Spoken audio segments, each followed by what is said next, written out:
በጾም ጊዜ ቅዳሴው ከሰዓት በኋላ ስለሆነ ቆይተን ስለሆነ የምንመገበው ጠዋት ላይ ጸበል ብንጠጣና ብንጾም ችግር አለው ወይ? ቅዳሴ ካላስቀደስን መጾማችን ምን ጥቅም አለው የሚሉ አሉ። እኔ እበላለሁ ስለማላስቀድስ አልጾምም። አጋጥሟቸው አይቅም እንዲህ አይነት ሰዎች? የሚያስቀድስ ሰው ብቻ ነው የሚጾመው ብሎ የወሰኑ ሰዎች አሉ። ብዙ ጊዜ የሚያጨቃጭቀን አሳ ይበላል አይበላም።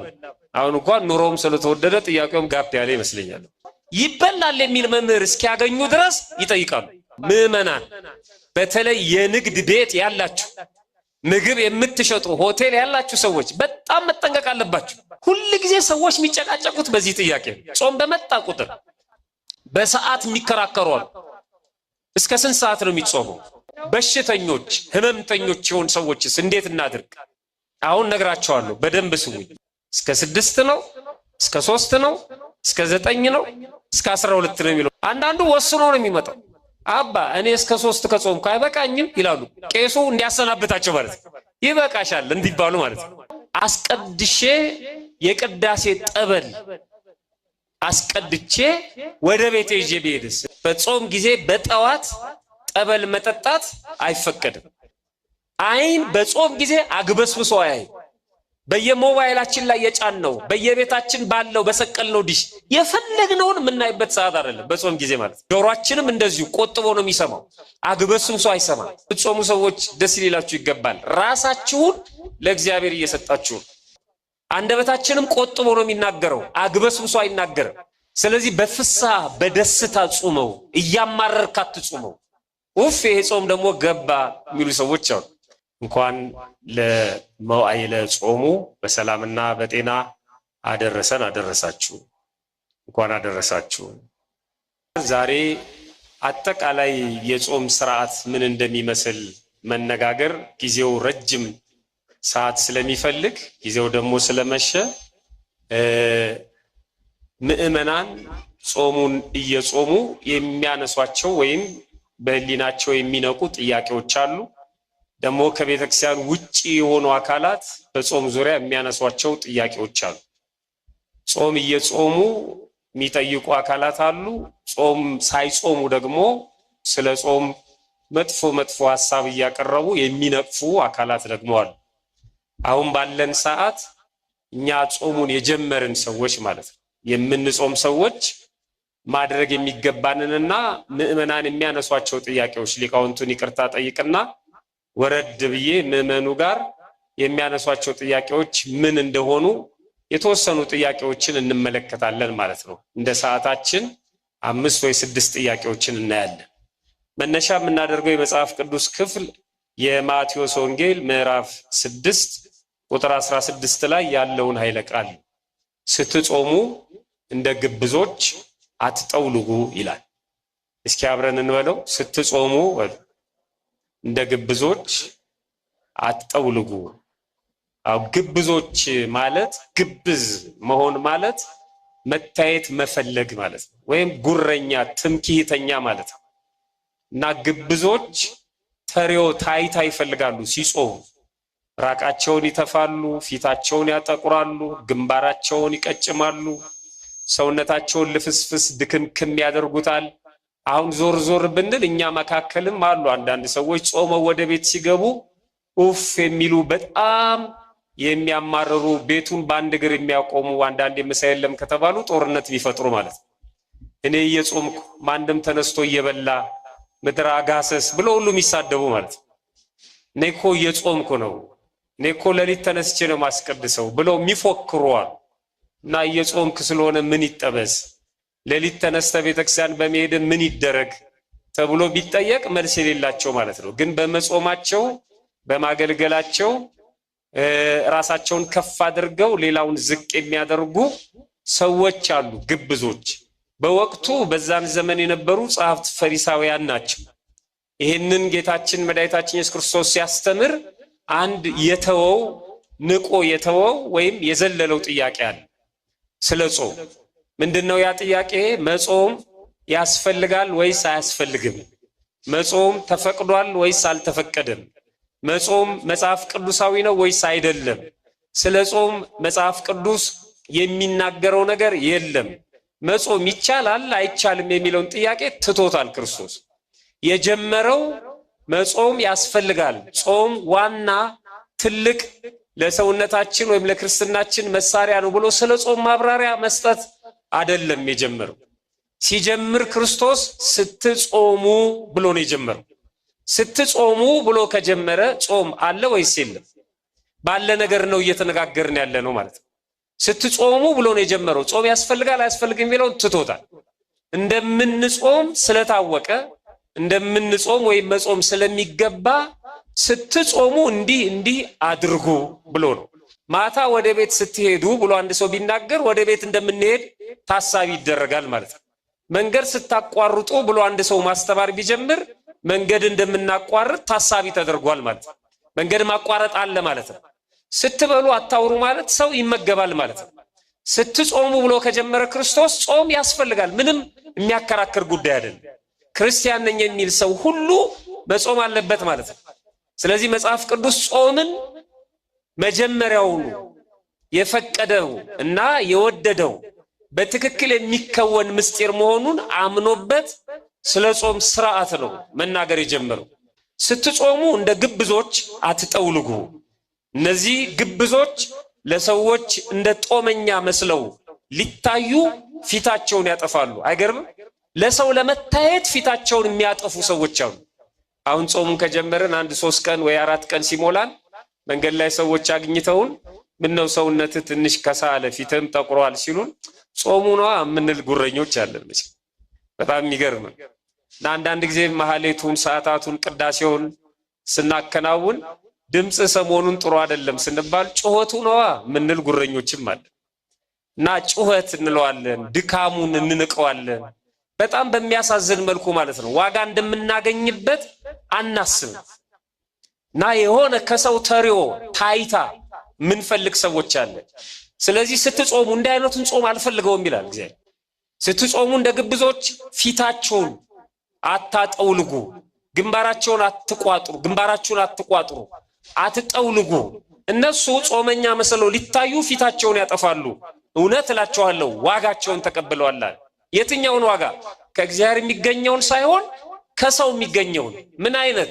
ከእገሌ እኮ እየጾመ ነው የሚባለውን ማለት ነው። እንደ ገሌ አይነት ክርስቲያን አሁን አለ፣ ይጾማል፣ ያስቀድሳል አሉት ሰዎች። በቃ እሱን ነው ያገኘው። ይሄ ደግሞ መንግስተ ሰማያት አያስገባም፣ ከእግዚአብሔር የሚሰጠውን ዋጋ አያገኝም ይላል። ስለዚህ ለሰዎች እንደ ጦመኛ መስለው ሊታዩ ፊታቸውን ያጠፋሉ። እነዚህ ሰዎች እውነት እላቸዋለሁ ከሰው ማግኘት የፈለጉትን ክብር፣ ማግኘት የፈለጉትን ከንቱ ውዳሴ አግኝተዋል። አንተ ግን ይላል፣ አንተ ግን ማለት እኛን ማለት ነው፣ የምንጾመውን ሰዎች። አንተ ግን ስትጾም በስውር ላለው አባትህ እንጂ እንደ ጦመኛ ለሰዎች እንዳትታይ ፊትህን ራስህን ተቀባ፣ ፊትህንም ታጠብ፣ በስውር የሚያይ አባትህ በግልጥ ይከፍልሃል ይላል። ይሄንን ትምህርት ወይም ይሄንን መመሪያ የሰጠው ለአዋጅ ጾም ጊዜ አይደለም፣ ለፈቃድ ጾም ነው የሚያገለግለው።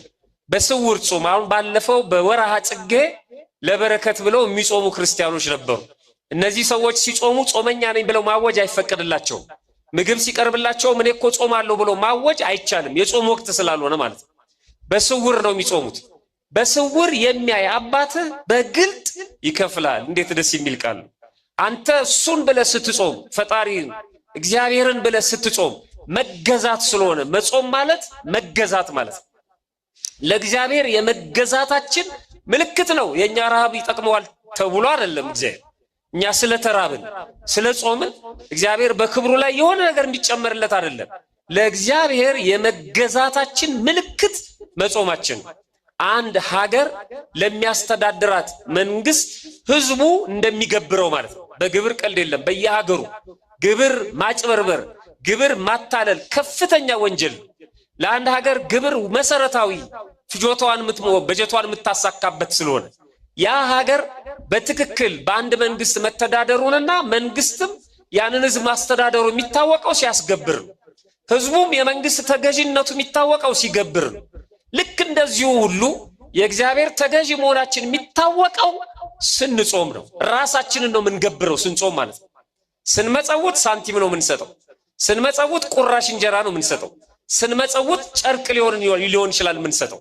ስንጾም ግን ራሳችንን ነው የምንሰጠው። የምትጾሙ ሰዎች ደስ ሊላችሁ ይገባል። ራሳችሁን ለእግዚአብሔር እየሰጣችሁ፣ ያም ቢሆን ራሳችን የእግዚአብሔር ነው። የእግዚአብሔር የሆነውን ለእግዚአብሔር መስጠት ማለት ነው። ፍጹም የመገዛታችን ምልክት ነው። አንተ ግን ስትጾም ያለው ለዚህ ነው። ለግብዞቹ እና ራስን ተቀባ ፊትህን ታጠብ የሚለውን ማብራራት ያስፈልጋል። አንዱ ጥያቄ ይሄ ነው። አንተ ስትጾም ራስህን ተቀባ ፊትህንም ታጠብ ስለሚል በጾም ቅቤ ብንቀባ ምን ችግር አለው የሚሉ ሰዎች አሉ። በጾም ብናጌጥ ምን ችግር አለው? ሰውነታችንን ብናሸበርቅ በልዩ ልዩ ጌጣጌጥ በጾም ጊዜ ማለት ነው ብንጠቀም ምን ችግር አለው የሚሉ ሰዎች አሉ። ይሄ የተባለው ስለምንመለከተው ጌጣጌጥና ስለምንቀባው ቅቤ አይደለም። ሁለት ነገሮችን የተናገረው ክርስቶስ። አንደኛው ፊትህን ታጠብ ነው። ሁለተኛው ራስህን ተቀባ ነው። አንዱ ንጽህናህን ጠብቅ። አሁን ክርስቲያን ዝርክርክ አይደለም። አንዳንድ ሰዎች ወደ ቤተክርስቲያን ሲመጡ በጣም ያሳዝናል። ራሳቸውን አይጠብቁም። የተቀደደ ነጠላ አድርገው የተቀደደ ሲሊፐር አድርገው በጣም ነውር ነው። ሰው ግብዣ ሲጠራን ራሳችንን አስተካክለን ነው የምንሄደው። ወደ ቤተክርስቲያንስ ቆሻሻ ለብሰን ቆሻሻ ነገር ይዘን ለምን እንመጣለን? ንጽህናችንን ጠብቀን ጽድት ብለን አለባበሳችንን አስተካክለን። ክርስቲያን ዝርክርክ አይደለም። አንዳንዶቹ እንዴት እገሊት እንዲት አደርጋለች እገሌ እንዴት እንዲያደርጋል የሚለብሰው ጫማ የሚያደርገው ጫማ የሚለብሰው ልብስ የሚሉ ሰዎች አሉ። ክርስቲያን ጽድት ብሎ ነው እግዚአብሔርን የሚያመልከው። በአግባቡ በወጉ ይለብሳል። ሌላ ተራ ነገሮችን ዓለማውያን እንደሚያደርጉት አያደርግም። ሱሪውን አይተለትልም፣ ሰውነቱን እያሳየ አይሄድም፣ እምብርቱን አይከፍትም። ግን በአግባቡ ይለብሳል በትክክል ማለት ነው። እግዚአብሔር ይሄንን ዓለም ግዛ ንዳ ብሎ ፈቅዶልናል የፈለግነውን ነገር እንድናደርግ፣ ግን ከሃይማኖት መስመር የማያወጣንን ማለት ነው። ስለዚህ አንዱ ንጽህናን ጠብቅ ነው። ይኸውላችሁ አንዳንድ ሰዎች ቤተክርስቲያን ሲገቡ ጫማ እንደሚያወልቁ ያውቃሉ። ትክክል ነው። መጽሐፍ ቅዱስ ይላል ጫማህን አውልቅ። በቃ እሱ ብቻ ነው። እነሱ ጫማቸውን ማውለቃቸውን ብቻ ነው የሚያስቡት እንጂ ጫማቸውን አውልቀው ካልሲያቸው ቆሽሾ ምንጣፉ ላይ እየፈረሙ ወይም ማተብ እየረገጡ የሚገቡ ሰዎች አሉ። የንጽህናውን ጉዳይ ዘንግተውታል። ጫማ አንዳንድ ጊዜ ሲወልቅ አጠገባችን ያለውን ሰው ሁሉ የሚረብሽበት አጋጣሚ አለ። ያን ይዞ ቤተክርስቲያን መግባት መረገም። ንጽህናን መጠበቅ አለብን። ካልሲያችንን ማጽዳት አለብን። እግራችንን መታጠብ አለብን። ጫማ ስላውለቅን ብቻ አከበር ነው ማለት አይደለም። ጫማችንን በፌስታል ማድረግ አለብን። ያንን እኛ የረገጥነውን በዛ በቆሸሸ ካልሲና በጣም በጭቃ በተጨማለቀ እግራችን የረገጥነውን ምንጣፍ ሌላ ሰው መጥቶ ደግሞ ይስመዋል አይደል? ስለዚህ ያ ሰው ለምን ይታመማል? የእምነታችን ደረጃ ከፍና ዝቅ ስለሚል በእምነታቸው የማይጠበቁ አሉ፣ በጥርጥር ውስጥ ያሉ አሉ። ስናምን ነው የምንጠበቀው። ስለዚህ ንጽህናንም ማክበር ያስፈልጋል። ፊትህን ታጠብ ንጽህናን ጠብቅ ነው። ፀጉርን ተቀባ ንጽህናን ጠብቅ ለማለት ነው። ምስጢሩ ግን ተቀባ ማለት ራስን ተቀባ ማለት ፍስሐ ደስታ ማለት ነው። ትህትና ፍቅርን ገንዘብ አድርግ። ስትጾም በትህትና በፍቅር በፍርሃት በደስታ ጾም። እየተነጫነች አትጾም፣ ደስ እያለ ጾም ማለት ነው። ራስን ተቀባ። ራስን መቀባት የደስታ ምልክት ነው።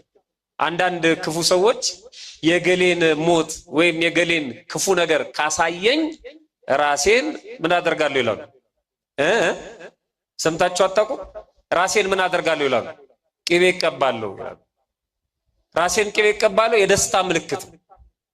አሁን ሰዎች ልትጠይቋቸው ወደ ቤታቸው ስትገቡ በኢትዮጵያውያን ባህል ራሳችሁን ቅቤ የሚቀቧችሁ ሰዎች አሉ። አራስ ስንጠይቅ የደስታ ምልክት ነው። ስለዚህ በፍስሐ በደስታ ጾመው፣ እያማረርክ አትጾመው። ኡፍ ይሄ ጾም ደግሞ ገባ የሚሉ ሰዎች አሉ። አንዳንድ ሰዎች ደውለው እሁድ ይበላል አይበላም ሲሉ ነበር ባለፈው። አዎ ወይኔ የሚሉ አሉ። በጣም የሚናደዱ ማለት ነው፣ የሚቆጫቸው። በቃ የእነዚህ ጾም አሁን ዋጋ የለውም፣ እየተማረሩ ነው የሚጾሙት። ስለዚህ በደስታ በፍስሐ በፍቅርና በትህትና ጾም ማለት ነው።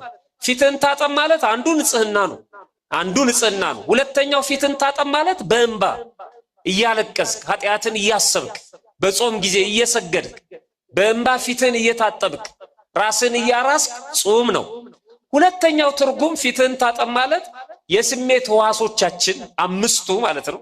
ገና በመጀመሪያ ክላስ የምናውቃቸው አምስቱ የስሜት ሕዋሶቻችን አራቱ ያሉት ፊታችን ላይ የሚያየው አይናችን፣ የሚያፈተው አፍንጫችን፣ የሚሰማው ጆሮአችን፣ የሚቀምሰው ምላሳችን ያለው ፊታችን ላይ ፊት ለፊት ገጻችን ላይ እጃችን ብቻ ነው ከፊታችን ውጭ ያለው። በአብዛኛው የስሜት ሕዋሶቻችን ያሉት ፊታችን ላይ ነው። ፊትን ታጠብ ማለት ሕዋሶችን ጠብቅ ማለት ነው። አይን በጾም ጊዜ አግበስብሶ አያይ። በየሞባይላችን ላይ የጫነው በየቤታችን ባለው በሰቀልነው ዲሽ የፈለግነውን የምናይበት ሰዓት አይደለም በጾም ጊዜ ማለት ነው። አይናችን መቆጠብ አለበት። ጆሮአችንም እንደዚሁ ቆጥቦ ነው የሚሰማው፣ አግበስብሶ አይሰማም። አንደበታችንም ቆጥቦ ነው የሚናገረው፣ አግበስብሶ አይናገርም። ምግብም እንደዚሁ ነው በጾም ጊዜ ማለት ነው። በፍስክ እንደምንመገበው አይደለም የምንመገበው። ስለዚህ እነዚህን ጠብቅ ማለት ነው። የመጀመሪያው ጥያቄ ይሄ ነው። ግብዞች ያላቸው ግንባራቸውን ያጠቁራሉ፣ ፊታቸውን ይቋጥራሉ፣ ሰውነታቸውን ይለዋውጣሉ። አንተ ግን ስትጾም በደስታ በፍስሐ ዋጋ እንደምታገኝ ለእግዚአብሔር ራስን መስዋዕት አድርገ እንዳቀረብክ ተሰምቶ ጾም ማለት ነው። ሁለተኛው ጥያቄ ምዕመናን የሚጠይቁት በጾም ጊዜ ቅዳሴው ከሰዓት በኋላ ስለሆነ ቆይተን ስለሆነ የምንመገበው ጠዋት ላይ ጸበል ብንጠጣና ብንጾም ችግር አለው ወይ ብለው የሚጠይቁ ምዕመናን አሉ። ጸበል ነው የጠጣ ነው። አንድ ብርጭቆ ጸበል ጠጥቶ ወደ መስሪያ ቤት ሄዶ በኋላ ላይ ሰዓቱ ሲደርስ ምግብ ብንመገብ በራሱ ምን ችግር አለው? ምዕመናን ችግር አለው የለው? በጾም ጊዜ ጸበል ብንጠጣ ችግር አለው? ጠዋት ጸበል ነው አይደል? አሁን እንደዚህ የሚሰማቸው ሰዎች አሉ። አይፈቀድም። በጾም ጊዜ በጠዋት ጠበል መጠጣት አይፈቀድም። ጠበል በውሃነቱ ምግብ ነው፣ በጠበልነቱ ደግሞ ፈዋሻችን ነው፣ ይታወቃል። ቤተክርስቲያን የምታውጀው ቅዳሴውን ከሰዓት የምታደርገው ለዚህ ነው። የሚመራው ቅዳሴው እና ቅዱስ ሥጋውና ክቡር ደሙ ነው። በባዶ ሆድ 18 ሰዓት ጾመን የምንቀበለው ለዚህ ነው። ወደ ቤተክርስቲያን ሲመጣም በባዶ ሆድ ነው፣ በማለዳ ማለት ነው። ቁርስ ተበልቶ አይደለም። በዘወትሩም ቢሆን የጠዋት ጸሎት የሚደርሰው ከቁርስ በፊት ነው። በጾም ጊዜ ደግሞ ጸበል መጠጣት አይፈቀድም። ማንኛውንም ነገር መተው መከልከል ስለሆነ ጾም ማለት መተው መከልከል ስለሆነ ፍትሐ ነገሥቱ ጾም ማለት መተው መከልከል ማንኛውም ሰው ማለት ነው ከመብላት ከመጠጣት የሚከለከልበት ሰውነታችን በሙሉ ሕዋሶቻችንን ጨምሮ ሆዳችንን ከማንኛውም ነገር ተቆጥበው የሚቆይበት። ስለዚህ አንድ ሰው ጠዋት ተነስቶ ጸበል መጠጣት አይፈቀድለትም። ታዲያ ለምንድን ነው የጸበል ቤቶች የሚከፈቱት ይላሉ አንዳንድ ሰዎች። በጾም ጊዜ ለምን አይዘጉ?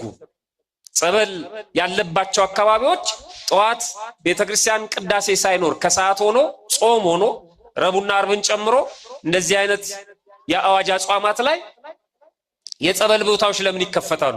የጸበል ቦታዎች የሕክምና መስጫ ቦታዎች ናቸው። የሕክምና መስጫ ቦታ ደግሞ አይዘጋም። ታማሚዎች በፈለጉበት ሰዓት መጥተው መታከም ስላለባቸው የተከፈተው ለህመምተኞች ነው። ጤነኞች የሆንን ሰዎች እንድንጠቀም አይደለም። ጤነኞች የሆን ሰዎች አስቀድሰን ከጾሙ በኋላ መጠጣት እንችላለን። ህመምተኛው ግን ሐኪሙ የነፍስ አባቱ የፈቀደለት ሰው ሊጠጣ ይችላል። እሱም በአደባባይ እንዲጠጣ አይፈቀድለትም ማለት ነው።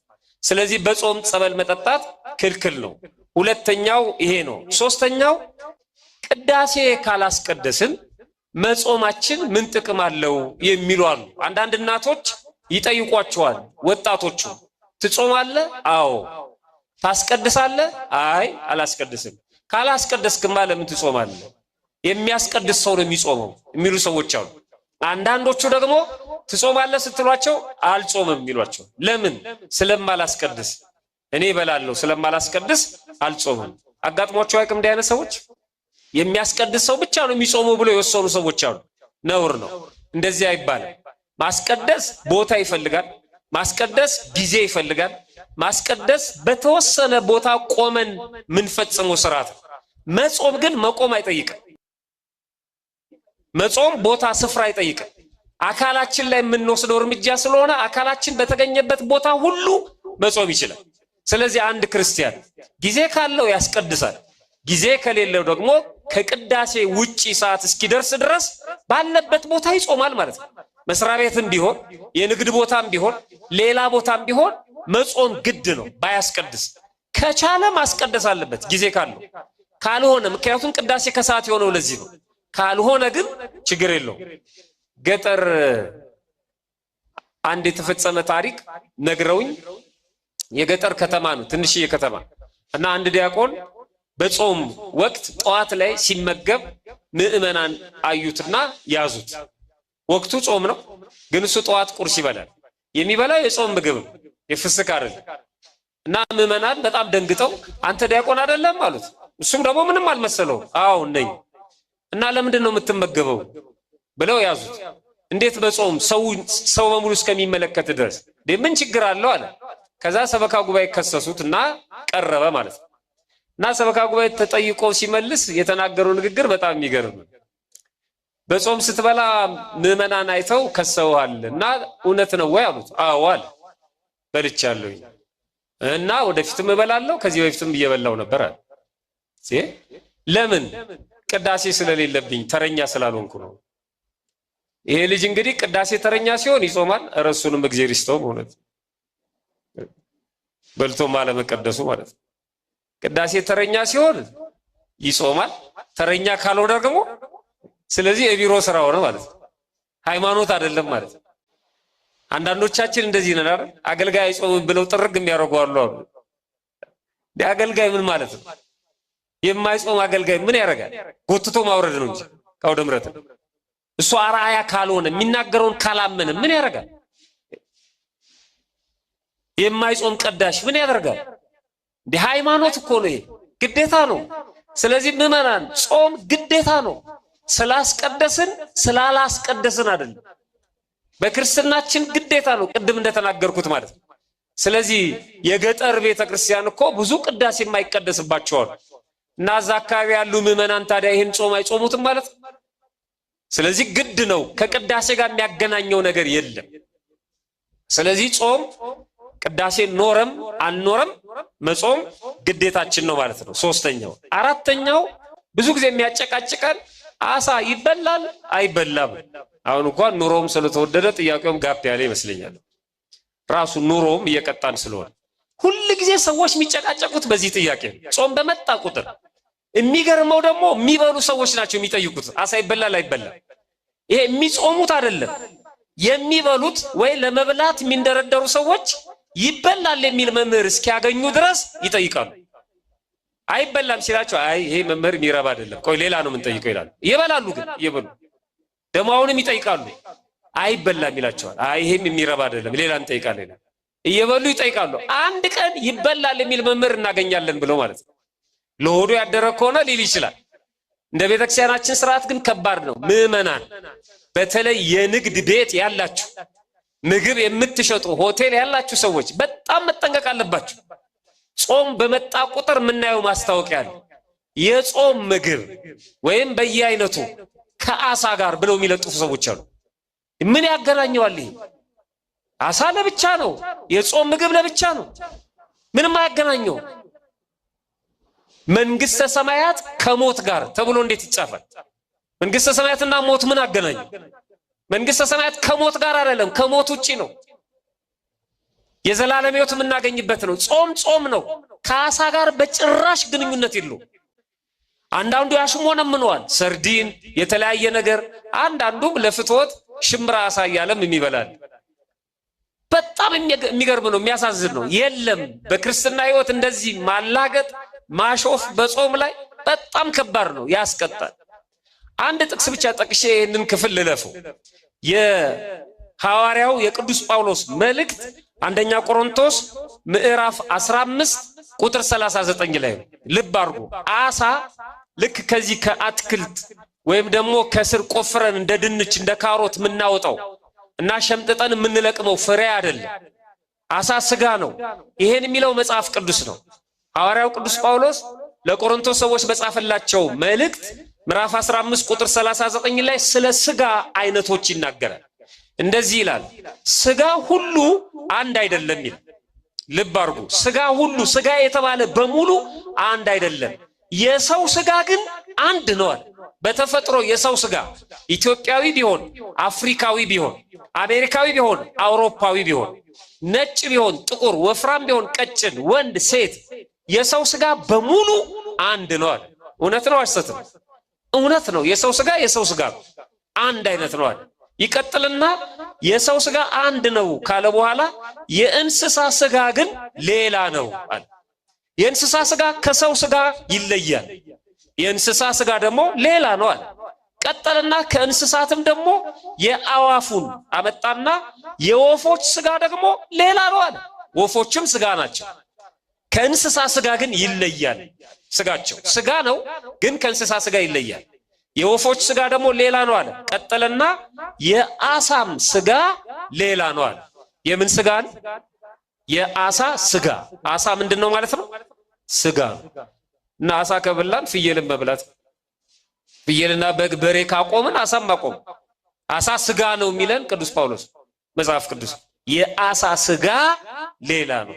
ስለዚህ በጾም በጭራሽ አሳ ይበላ። የመጣው ከቤተ መንግስት ነው። በነገራችን በቤተ መንግስት ትልልቅ ሰዎች ይህን ታሪክ ይተርካሉ። በአፄ ኃይለ ሥላሴ ዘመን ንጉሱ ግብር ወይም ደግሞ ድግስ አዘጋጁና በአብይ ጾም ነው እና ሰዎቹ በጾም ድግስ ብዙም ትኩረት ስለማይስብ ወይም ደግሞ ስለማይወደድ እንደው ከባህር የተገኘ አሳ መሃል ላይ ጣል ጣል ቢደረግበት ብለው መከሯቸው ይባላል። እና ያንን አሳ አምጥተው ምግቡ ላይ መሃል ላይ ጣል ጣል አደረጉበት የጾም ምግብ ላይ። ከዛ መመገብ ተጀመረ። ከቤተ መንግስት ወጣና ወደ መንደር ገባ። ከዛ በኋላ ወደ ቤተ ክርስቲያን አንዳንድ ካህናት ነን የሚሉ ሰዎችም ሲመገቡ ይታያል ማለት። ይሄ በጣም ነውር ነው። ይሄ ከቤተ መንግስት የተቀጸለ ነው። አንዳንድ ጅላጅል ደግሞ የሚጠቅሰው አለ። ጌታ ሐሙስ ቀን ያበላቸው አሳ ነው ይላል።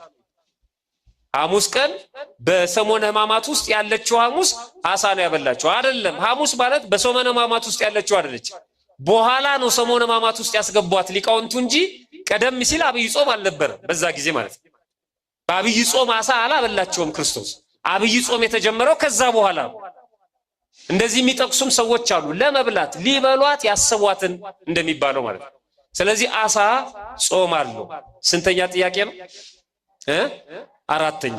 አምስተኛው የሥራ ጠባያችን የጉልበት ስራ የሆነ ደግሞ ጉዞ ያለብን መንገደኞች አንጾምም የሚሉ ሰዎች አሉ። መንገደኛ አይጾምም የሚሉ፣ መንገደኛ አይጾምም የሚል የለም።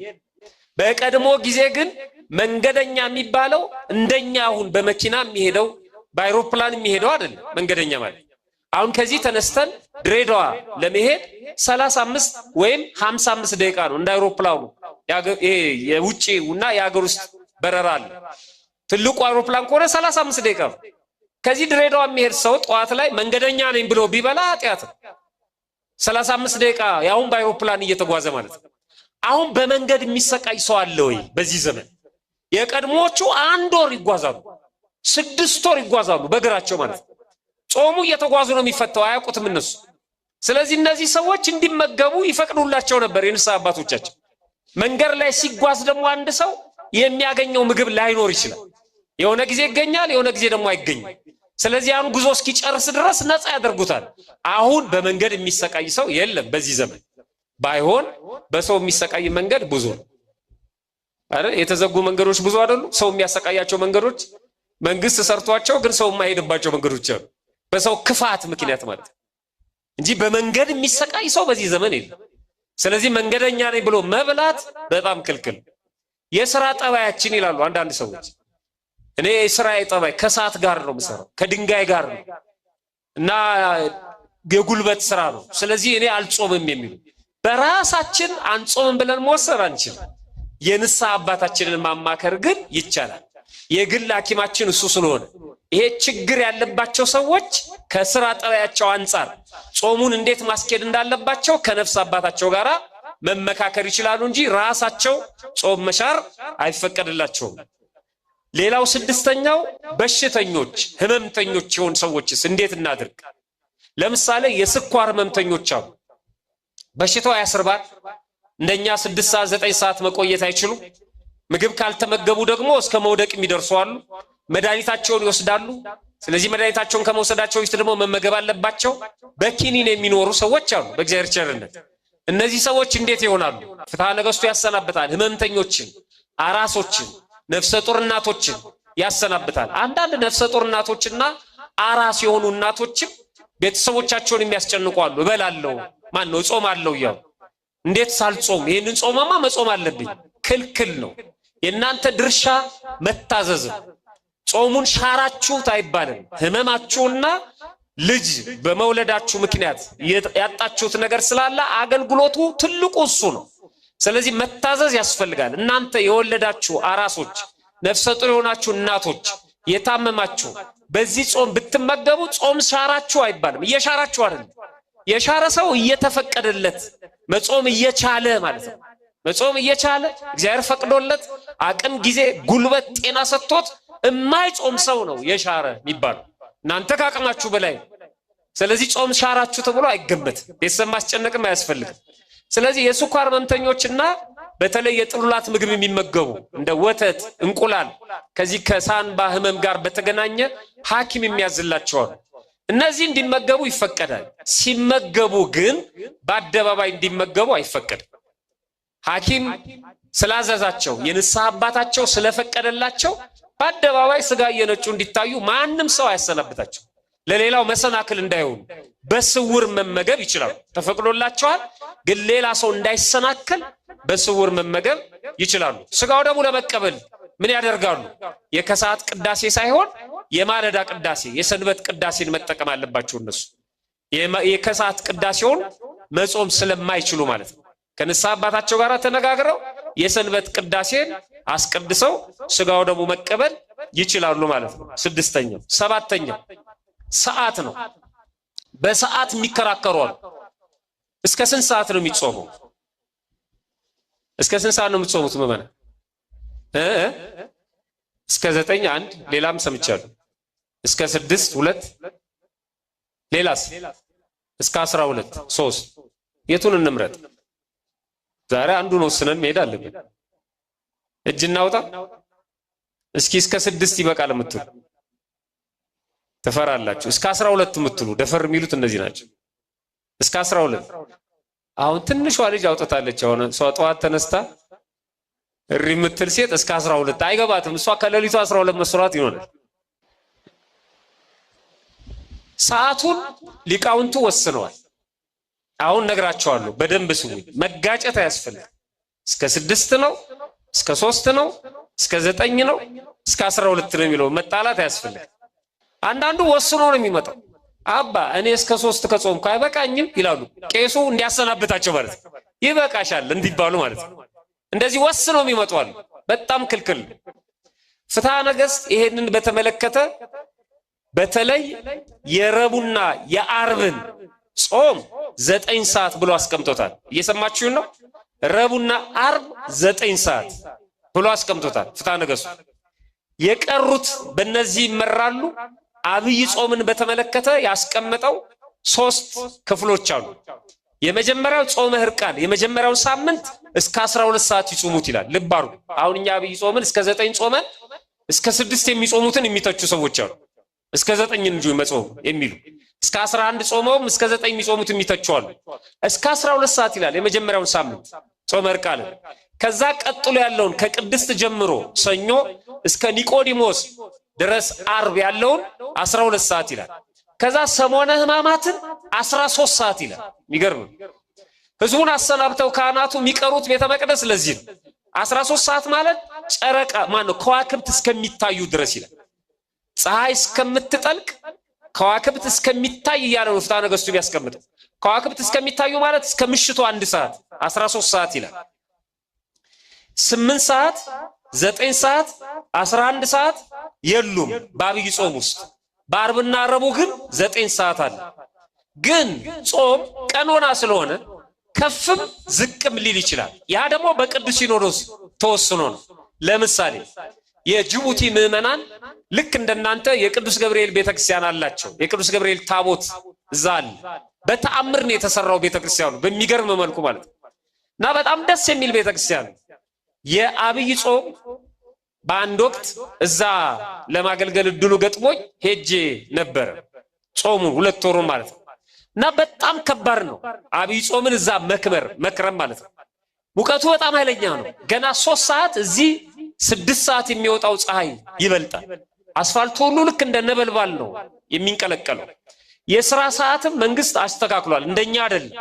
7 ሰዓት ተኩል ምናምን አይገባም ስራ፣ ረፈድ ተደርጎ ነው የሚወጣው፣ በጊዜ ነው የሚገባው ደግሞ ማታ ነው። በተለይ እነዚህ 8 ሰዓት 7 ሰዓት 9 ሰዓት ካለፉ በኋላ ማለት ነው። ለጅቡቲ ምዕመናን ቅዱስ ሲኖዶስ ወስኖላቸዋል። ቅዳሴ መግቢያው አብይ ጾም እና እንደዚህ የከሰዓት ጾም ማለት በሰባቱ አጽዋማት ጊዜ በጾም ጊዜ የቅዳሴ መግቢያው ሰዓት ከጠዋቱ 4 ሰዓት እንዲሆን ሲኖዶስ ወስኖ ቅዱስ ሲኖዶስ 4 ሰዓት ይገባሉ፣ 6 ሰዓት ይወጣሉ ካህናቱ። 6 ሰዓት እኛ የምንገባበት ነው አይደል? አንዳንዴ ሩብ ጉዳይ ለ7 ማለት ነው። እነሱ ግን 4 ሰዓት ተፈቅዶላቸዋል። 6 ሰዓት ካህናቱ ከቤተ መቅደስ ወጥተው አናታቸውን በጋቢ በመናምን ከልለው ሮጠው ወደ ቤታቸው ነው የሚገቡት። ቤት ውስጥ አየሩን የመቆጣጠሪያ ኤሲ ስላለ ውጪው በጣም ከባድ ነው። ምዕመናን አሁን የጅቡቲ ምዕመናን አብይ ጾምን እስከ 2 ሰዓት ነው የሚጾሙት ማለት ነው። እስከ 6 ሰዓት ቅዳሴ ከተወጣ በኋላ ጾም ስለሌለ ማለት ነው። ስለዚህ እዚህ አጥቢያ ያለን ምዕመናን የምንጾምበት ሰዓት በዚህች አጥቢያ የቅዳሴ መግቢያና መውጫ ይወሰናል ማለት ነው። ካህናቱ ቅዳሴ የሚገቡት 2 ሰዓት ነው። ቅዳሴ የሚያበቃው 2 ሰዓት ነው። ቅዳሴ የሚያበቃው 8 ሰዓት ከሆነ ከ8 ሰዓት በኋላ ነፃ ናችሁ ማለት ነው። መመገብ ትችላላችሁ የጾም ምግብ። ምክንያቱም ሰው ስጋው ደግሞ ተቀብሏል፣ ቆርቧል፣ የቅዳሴ ጠበል ጠጥቷል። አፉን ማበስ አለበት፣ ፈቅዳለች ቤተክርስቲያን። ከዛ በግል ግን እንጾማለን ካላችሁ የግላችሁ ነው። ሌላ ሰው ግን አትነቅፉ። እስከ 11 መቆየት ይቻላል፣ እስከ 12 መቆየት ይቻላል፣ እስከ 1 መቆየት ይቻላል። ይሄ ግን የኛ የግላችን። ቅዳሴ የሚወጣው 9 ሰዓት ከሆነ ጾሙን የምንፈታው 2 ሰዓት ይሆናል ማለት ነው። 9 ሰዓት የጥሉላት ምግብ ሳይሆን የጾም ምግብ የምንመገበው ማለት ነው። ስለዚህ እስከ 2 ሰዓት ነው የሚጾመው ለሚለው የገና ጾም ከቅዳሴ እስከሚወጣ ማለት ነው። እስቲ ከቅዳሴ እስከሚወጣ በቃ ቅዳሴ የሚወጣው 2 ሰዓት ነው። እሱን እናንተ ጭቀሩ። ከ8 ሰዓት በፊት ቅዳሴ አይወጣም። የመጨረሻው 8 ሰዓት ነው። ከዛ 9 ሰዓት ነው። እንደ ደብረ ሊባኖስና ደብረ አሚን ተክለ ሃይማኖት 10 ሰዓት ይወጣል። ለምንድን ነው 10 ሰዓት የሚገባው? ገፋ አድርገው ወደ 7 ሰዓት ስለሚገቡ። እዚህ ደግሞ በጊዜ 6 ሰዓት ይገባና 8 ሰዓት ሊወጣ ይችላል። 8 ተኩል ቤት እስከምንደርስ 9 ሰዓት ይሆናል። 8 ተኩል ያኔ መመገብ እንችላለን።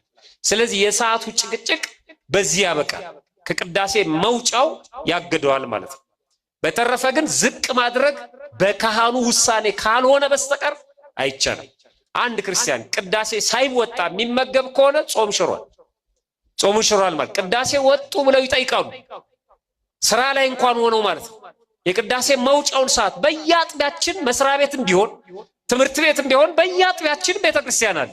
ከቅዳሴ ሲወጣ እናያለን። ያን ጊዜ ያዘጋጀነውን መቅመስ ይቻላል ማለት ነው። ፍትሐ ነገሥቱ እንደዚህ ይላል አንቀጽ 15 ላይ ስለ ጾም ሲናገር ቢቻላችሁስ ከዚህም አብዝታችሁ ጹሙ ይላል። ሰዓቱን ማለት ነው። ከቅዳሴ ውጪ ከፍ አድርጋችሁ መጾም ትችላላችሁ ቢቻላችሁ። በጾም ምክንያት ጠብ ክርክር ቢሆን በደንብ ስሙኝ። በጾም ምክንያት ጠብ ክርክር ቢሆን ማለት እስከ 6 ነው፣ እስከ 8 ነው፣ እስከ 9 ነው ክርክር ቢኖር፣ አሳ ይበላል አይበላም ክርክር ቢኖር፣ በጾም ምክንያት ክርክር ቢሆን መጾም ይገባል፣ ከመብላት መጾም ይሻላልና። ለምሳሌ ክርክሩ 6 ሰዓት ነው 8 ሰዓት ነው ቢሆን፣ ክርክሩ አንዱ 6 ሰዓት አንዱ 8 ሰዓት ቢሆን ለጾም አድልተን ስንወስን ስንት ሰዓት ይሆናል ማለት ነው? 8 ሰዓት። ሁሌ ውሳኔያችሁ ለጾም ያደላ ይሁን ይላል ተነገስ። በጾም ምክንያት ክርክር ሲገጥም ለጾም አድልታችሁ ወስኑ። ለምሳሌ አሳ ይበላል አይበላም ክርክሩ፣ ለጾም ስናደላ ይበላል አይበላም፣ በቃ ወደ ጾም እያደላችሁ ወስኑ። ሊቃውንቱ እኛም ችግር እንደሚኖርብን ስላወቁ በመንፈስ ቅዱስ ውሳኔውንም ሰፋ አድርገው አስቀምጠውታል ማለት ነው። ሌላው 8ኛው አስቀድሼ የቅዳሴ ጠበል አስቀድቼ ወደ ቤቴ ይዤ ብሄድስ? እኔ ቅዳሴ ካበቃ በኋላ አልበላም፣ ማታ 1 ሰዓት ነው የምበላው። ስለዚህ ቅዳሴ አስቀድሼ ስጨርስ የቅዳሴ ጸበል ይታደላል። ሌሎቹ ይጠጣሉ እዛው፣ እኔ ግን ይዤ ብሄድስ ብለው የሚጠይቁ አሉ። ይቻላል? ምመና ይቻላል? ይቻላል? ሁለት ድምፅ ነው የምሰማው። እስቲ በደምብ ጮክ በሉ። ይቻላል? አይቻልም። የቅዳሴ ጸበል ወደ ውጭ አይሄድም። ታውቃላችሁ ይሄን? እኛ እኮ ብዙም አናውቀዋለን። አሁን ይሄ ቤተክርስቲያን ነው፣ አፈሩ እምነት ነው አይደለም? ወይም የዛፉ ቅጠሉ አንድ ሰው ሲታመም በጥብጦ ይጠጣዋል። ግን ከመዝገኑ በፊት ካህኑን ይጠራና ያስፈቅዳል ይላል ፍትሐ ነገሥቱ። ከዚህ አፈር ቆንጥሬ ይዤ ሊሄድ ነው መድኃኒት እንዲያደርግልኝ ጸልይልኝ ብሎ ካህኑን ጸልዮለት ፈቅዶ ነው እንጂ ዝም ብሎ ዘግኖ ይዞ አይሄድ። እንኳን የቅዳሴ ጸበል ማለት ነው። የቅዳሴ ጸበል ፊት ለሚቆርቡ ሰዎች ብቻ ነበር የሚሰጠው፣ ሁሉም ስለሚቆርብ ማለት ነው። ኋላ ላይ ግን ቆራቢው እየመነመነ ሲመጣ የቅዳሴ ጸበል አይሰጥም ስትል ቤተክርስቲያን አስቀድሼ ስጋው ደግሞ ካልተቀበልኩ ስጋው ደግሞ ሳልቀበል ደግሞ ቅዳሴ ጸበል ማይሰጠኝ ከሆነ ለምን አስቀድሳለሁ ብሎ ሰው ተስፋ ሲቆርጥ ሊቃውንቱ የለም ያስቀድሱ ለስጋው ደግሞ አብቃን እያሉ እየለመኑ በፍርሃት ይጠጡት ይሰጣቸው ተብሎ ጠብ ጠብ እየተደረገ መሰጠት ተጀመረ ማለት ነው። በፍርሃት እንዲጠጡት ፈጣሪ እነሱ ስጋው ደግሞ እየተቀበሉ ነው፣ እኔ ግን አልተቀበልኩም እንደነሱ እንድቀበል አብቃኝ ብሎ በፍርሃት ይጠጣው ተብሎ ነው የተፈቀደልን እንጂ ካልሲያችን ውስጥ እንድንጨምረው ጀርባችን ላይ ጭንቅላታችን ላይ እንድንደፋው አልተፈቀደልን። ወደ ቤት ይዘን እንድንሄድም አልተፈቀደልን። የቅዳሴ ጸበል አንዳንዶቻችን ግጥም አድርገን እንጠጣና ድገመኝ እንለዋለን። እንዲያቆኑ ክልክል ነው፣ በጣም ክልክል ነው። የዋጥ ማርኪ አይደለም የቅዳሴ ጸበል። ሌሎች ጸበሎች አሉ፣ በጥቂቱ ነው መድኃኒት ስለሆነ ማለት ነው። በጣም ውድ ነው የቅዳሴ ጸበል። ስለዚህ የቅዳሴ ጸበል መጠጣት የፈለገ አስቀድሶ እዛው አስቀድቶ ይጠጣል። አይ እኔ እቆያለሁ የሚል ሰው ከሆነ ደግሞ ጠጥቶ መቆየት ይችላል፣ ችግር የለበትም። አንዲት ጠብታ የቅዳሴ ጸበል ጠጥቶ ማታ 1 ሰዓት ምግብ ቢበላ ጾሙን ሻረው አይባል በራሱ። አይ ምንም አልቀምስም የቅዳሴ ጸበልም አልፈልግም ካለ ግን ማስቀዳት የለበትም፣ መተው ነው ያለበት። ሄዶ ጾሙን መፍታት ይችላል። ስለዚህ ቅዳሴ ጸበል አስቀድቶ ወደ ቤት ይዞ መሄድ አይቻልም ማለት ነው። ሌላው የመጨረሻው ለባልና ለሚስት የሚሆን ነው። አንድ ነገር ተናግሬ አጠቃልላለሁ። ባልና ሚስት በተራክቦ ባልና ሚስት የሚፈጽሙት ተራክቦ ወይም ግንኙነት በጾም ጊዜ ብዙ ጊዜ ሲያጨቃጭቅ እሰማለሁ፣ ጥያቄ የሚጠይቃሉ። እና ባልና ሚስቶች አንዳንዴ አሁን ሚስቶች ኖረው ባሎች አይኖሩም፣ ትምህርቱ ሲሰጥ ባሎች ኖረው ደግሞ ሚስቶች አይኖሩም። እንደ ወራጅ ውሃ የሰማው ሲያልፍ ያልሰማው ደግሞ ይመጣል። ስለዚህ ጥያቄዎች ሁሉ ጊዜ አዲስ ይሆናሉ።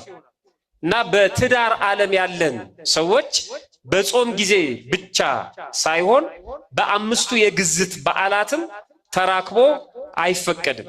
የማይፈቀድበት ምክንያት መጽሐፍ ቅዱስ ላይ የሰፈረ ነው፣ መጽሐፍ ቅዱስ ላይ የተጻፈ ነው። ይሄ እኔ የምናገረው አይደለም። በመጀመሪያ ሲጀምር ትዳር በራሱ በክርስትና ማለት ነው የተከበረ ነው። የባልና የሚስት ውህደት አንድ መሆን የተከበረ ነው፣ ንጹህ ነው። ዕብራውያን ምዕራፍ 13 ቁጥር 4 ላይ መጋባት በሁሉ ዘንድ ክቡር ነዋል። በሁሉ ዘንድ ማለት ምን ማለት ነው? በሰውም በእግዚአብሔርም ማለት ነው። በሁሉ ዘንድ ማለት ምን ማለት ነው? በተጋቢዎቹም በሚያጋቡትም ዘንድ ማለት ነው። በተጋቢዎቹ ቤተሰብ፣ በሚያጋቡት ካህናት፣ በአገልጋዮቹ በሚጋቡትም በሰማይም በምድርም በሁሉም ዘንድ በዓለማዊ ሕግም ማለት ነው በመንፈሳዊ በሁሉም ዘንድ መጋባት የተከበረ ነው። መኝታውም ንጹህ ነው ይላል። እየሰማችሁ ነው?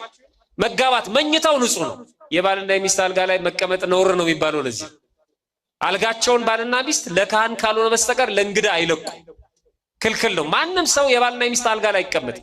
አንዳንድ ሰዎች አልጋ ላይ ቁጭ በሉ ብለው ሲጋብዙ አይ የላጤ አልጋ እኮ ነው ቁጭ በል ይባላል። አንዳንዴ ማለት የባለ ትዳር አልጋ ይከበራል። መኝታ የሚለው ግን እሱን አይደለም፣ ፍራሹን አንሶላውን አይደለም። መኝታ የሚለው የሁለቱን ግንኙነት የሁለቱን ተራክቦ ነው። የሁለቱ ግንኙነት ንጹህ ነው፣ ኃጢአት አይደለም፣ ዝሙት አይደለም፣ በጋብቻ የተፈቀደ ነው፣ በእግዚአብሔር በቤተክርስቲያን ስርዓት የተፈቀደ ነው። ስለዚህ ክልክል አይደለም ይላል። ግን የሚከለከልበት ጊዜ ደግሞ አለ። አንደኛ በሰንበት ቅዳሜና እሑድ፣ ሁለተኛ እነዚህ ሶስቱ የግዝት በዓላት፣ አንዱ 21 የእመቤታችን፣ ሁለተኛው 12 የቅዱስ ሚካኤል መላእክቱን ሁሉ ይወክላል፣ 29 ባለወልድ የምንለው እና ቅዳሜና እሑድ 5። ሌላው ስጋው ደግሞ ለመቀበል ስናስብና ስጋው ደግሞ ከተቀበልን በኋላ ስጋው ደግሞ ለመቀበል ስናስብ 3 ቀን፣ ስጋው ደግሞ ከተቀበልን በኋላ 2 ቀን በተራክቦ መገናኘት አይፈቀድም። ቢሆንም ንጹህ ቢሆንም ይልና አንደኛ ቆሮንቶስ ምዕራፍ 7 ላይ ሲናገር የመጨረሻ ጥቅስ ነው። አንደኛ ቆሮንቶስ ምዕራፍ 7 ላይ እንደዚህ ይላል፣ ሚስት በገዛ ስጋዋ ላይ ስልጣን የላትም ይላል። ልብ አድርጉ። ሚስት በገዛ ስጋዋ ላይ መቼ? ሚስት ከሆነች በኋላ። ሚስት ሳትሆን አይደለም። ሚስት ሳትሆን በገዛ ስጋዋ ስልጣን አላት። ሚስት ከሆነች በኋላ ግን በገዛ ስጋዋ ላይ ስልጣን የላትም። ስልጣን ሁሉ ለባሏ ነው ይላል። ልብ አድርጉ። ባሏ ነው በዛ አካል ላይ የሚያዝበት ይላል። ባልም በገዛ ስጋው ላይ ስልጣን የለውም። መቼ? ባል ከሆነ በኋላ። በገዛ ስጋው ላይ የምታዘው ሚስቱ ናት ይላል። ተመልከቱ። እርስ በርስ አትከላከሉ ይላል። ባል ሚስትን፣ ሚስት ባልን መከላከል የለም ይላል። ይቀጥልና ለጸሎት ትተጉ ዘንድ ተስማምታችሁ ለጊዜው ካልሆነ በቀር ይላል። ለጸሎት ለመትጋት ሲታሰብ ግን ትከላከላላችሁ፣ መኝታ ትለያላችሁ። ለጸሎት መትጋት አንዱ የጾም ወቅት ነው፣ ሱባኤ። ለጸሎት መትጋት ስጋው ደግሞ ከመቀበል በፊት፣ ለጸሎት መትጋት ስጋው ደግሞ ከተቀበልን በኋላ፣ ወደ ቅዳሴው ስንመጣ ማለት ነው፣ ወደ ቤተ መቅደስ ስንገባ ለጸሎት ትተጉ ዘንድ ተስማምታችሁ፣ እሱንም ቢሆን ተስማምታችሁ ካልሆነ በቀር ለጊዜው ካልሆነ በቀር እርስ በርሳችሁ አትከላከሉ። ራሳችሁን ስለ አለመግዛት ሰይጣን እንዳይፈትናችሁ ደግሞ አብራችሁ ሁኑ ይላል።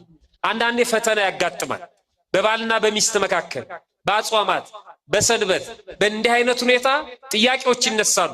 ወይ ባል ወይ ሚስት ሊያኮርፉ ይችላሉ። የዚህ ጊዜ የንስሐ አባት ጣልቃ ገብቶ ችግሩን መፍታት አለበት ይላል የቤተክርስቲያናችን ስርዓት።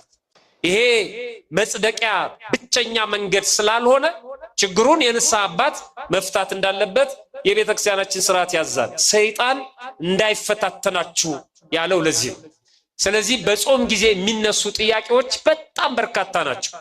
በእንዲህ አይነት የተለየ ጉባኤ ላይ ጥያቄዎቹን እየሰበሰባችሁ ሊቃውንቱ እየመለሱ ጾሙን መጾም አለብን። ምንም ጥያቄ ቢነሳ በአይምሯችን ጾሙን ግን ማቋረጥ የለባችሁም። እየጾማችሁ ጥያቄውን ጠይቁ። ያው አንዳንድ ሰው አሁን ጾም ያልጀመረ ሰው ይኖራል። እርግጠኛ ነኝ ለምን አጾም ተብሎ ሲጠየቅ አንደኛ ይህን ጸበል ተረጭቼ ጀምራለሁ ብዬ ነው ይላል።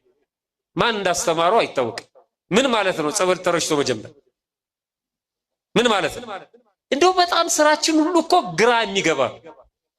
አሁን ልክ ጾም ሲፈታ ደግሞ እናቶች ለካህናቱ የሚያቀርቡታል። አባ ይርጩልኝ ብለው ምኑን ነው? ቢላው ጸበል ይርጩልኝ። ለምን? በጾም ስላረደ። ቢላው በአየር ላይ ሄዶ አላረደ። በጾም ያረድነው እኛ ነን። ቢላው አይደለም ጥፋተኛው። ቢላ የሚባርክ ካህን ራሱ ካህን አይደለም። ሲጀመር ነውር ነው። ቢላ አይባረክም። ሰውየው ነው የሚባረከው። ለምን አረድክ በጾም? ለምን ነው በጾም የበላው? አንዳንድ ሰዎች ሉካንዳ ቤቶችን ሄደው ጾም ሲፈታ ጸበል የሚረጩ አሉ። ነውር ነው። ለምን ነው ሉካንዳ ቤቶች የሚሰሩት በጾም? የክርስቲያኖች ከሆኑ ጸበል የሚቀድሰው የለም፣ ኃጢአት ነው። ስርየት የሚሰጠው በንስሐ ብቻ ነው። ነውር ነው በጣም። ልክ ሴትዮዋ እንዳለች ሁልጊዜ ቄሱን ሴትዮዋ በዋቃዬን ይባርኩልኝ እያሉ ይጠሯቸዋል። ቤት ይደውላሉ። አባ በዋቃዬን ይባርኩልኝ፣ መጥቶ ይባርካሉ። አሁንም ይደውላሉ። አባ በዋቃዬን ጸበል ይርጩልኝ። በዋቃ ማለት ያው የዘመኑ ልጆች እኮ አያውቁት። በዋቃ ምንድነው አያውቁት። የቡሆ እቃ ማለት ነው አይደል? ማቡኪያ ማለት ቡሆ እቃ እና ምንድነው በዋቃዬን ባርክ እያልሽ የምታስቸግርኝ አሏት። ውሻይቱ እየለከፈችብኝ እኮ ነው። ከዛ ምን አሉ ካህኑ? በይ አንደኛውን ውሻዋን አምጫትና እሷን ልባርካት፣ አንቺ በዋቃሽን ማትከድኝ ከሆነ። በጣም የሚገርም እኮ ነው። እና የማይረባ ቤት ይርጩልኝ፣ ቢላውን ይርጩልኝ፣ የማይረባ ነገር። ራሳችንን ንስሐ መግባት ያለብን። ስለዚህ መረጨት ምንድነው? መጾም ጀምር፣ አሁኑኑ ዛሬ ጀምር።